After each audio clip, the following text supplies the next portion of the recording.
Hello everyone. Easy physics by N K channel पर आप सबका बहुत बहुत स्वागत है। चैप्टर नंबर 7 विद्युत धारा के चुंबकीय प्रभाव अपना चल रहा था और इससे ठीक पिछले वीडियो में अपन ने पढ़ा है कि यदि आपके पास दो समांतर धारावाही चालक तार हैं और उन दोनों चालक तारों के अंदर जब करंट प्रवाहित किया जाता है तो उन दोनों के बीच में एक तरह का बल लगता है। वो या तो आकर्षण हो सकता है या प्रतिकर्षण बल होता है। वो डिपेंड करता है इन दोनों के बीच में बहने वाले करंट की डायरेक्शन के ऊपर। उस पूरे वीडियो का जो लिंक है वो आप लोगों को डिस्क्रिप्शन में मिल जाएगा या फिर आप ऊपर आई बटन के ऊपर जाकर के भी उस वीडियो को देख सकते हैं। उस टॉपिक को अच्छे से समझने के बाद ही आप लोगों को आज का टॉपिक समझ में आएगा। चलिए शुरू करते हैं आज का टॉपिक। मानक एम्पीयर की परिभाषा। एम्पीयर क्या होता है? सर, विद्युत धारा का जो मात्रक है उसे अपन एम्पीयर कहते हैं। अच्छा, एम्पीयर की परिभाषा क्या लिखेंगे? छोटी कक्षाओं में आप लोगों ने विद्युत धारा की परिभाषा पढ़ी है। क्या? आवेश प्रवाह की दर को विद्युत धारा कहते हैं। लेकिन यहाँ पे अपन केवल एम्पीयर की डेफिनेशन नहीं पढ़ेंगे, मानक परिभाषा पढ़ेंगे, जिसे अंतर्राष्ट्रीय परिभाषा भी कहा जा सकता है। बोर्ड परीक्षा के अंदर ये 1 नंबर का बहुत इंपॉर्टेंट प्रश्न है। सामान्यतः लगभग हर साल ही पूछा जाता है। 1 एम्पीयर की अंतर्राष्ट्रीय परिभाषा लिखिए या एम्पीयर की मानक परिभाषा लिखिए। चलिए, इससे पिछले वीडियो में आपने पढ़ा है कि दो समांतर और सीधे धारावाही जो चालक तार होते हैं उनके बीच में एकांक लंबाई के ऊपर लगने वाला जो चुंबकीय बल है उसका फॉर्मूला अपन ने प्रूफ किया था।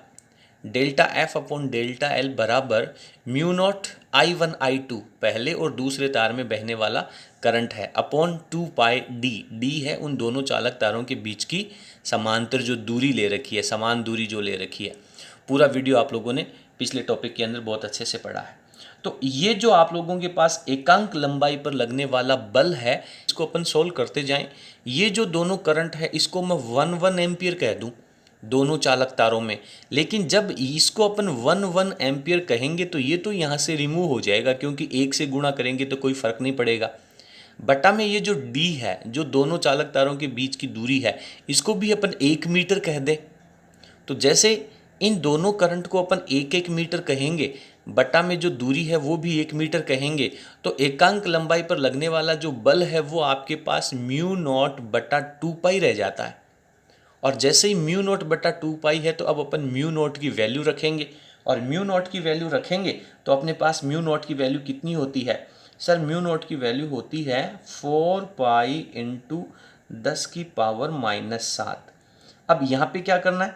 करंट का मान मुझे 1 एम्पियर बताना है, तो इसके लिए मैं यहाँ पे इसकी वैल्यू 1 रख लेता हूँ, इसको भी 1 रख लेता हूँ। बटा में 2 पाई कॉन्स्टेंट है, उसको 2 पाई लिख दिया, और डी की जो दूरी है वो 1 मीटर ले ली। तो अब इन दोनों बातों को मैं यहाँ पे नोट लगा करके लिख देता हूँ। क्या लिख दूँ?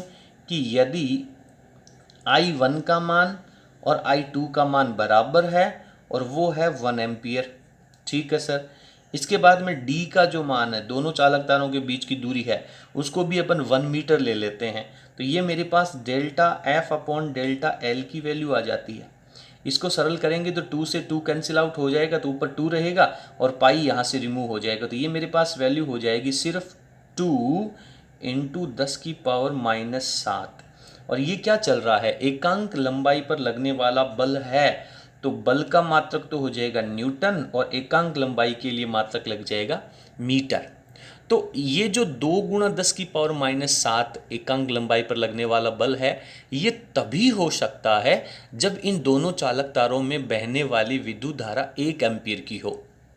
तो इस तरीके से अपन 1 एम्पीयर की परिभाषा में पहुंचेंगे।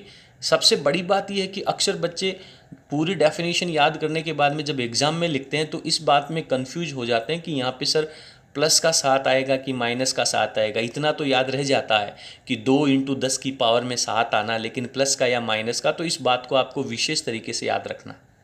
अब अपन क्या कहेंगे कि दो चालक तारों में बहने वाली जो विद्युत धारा है वो 1 एम्पीयर की होगी।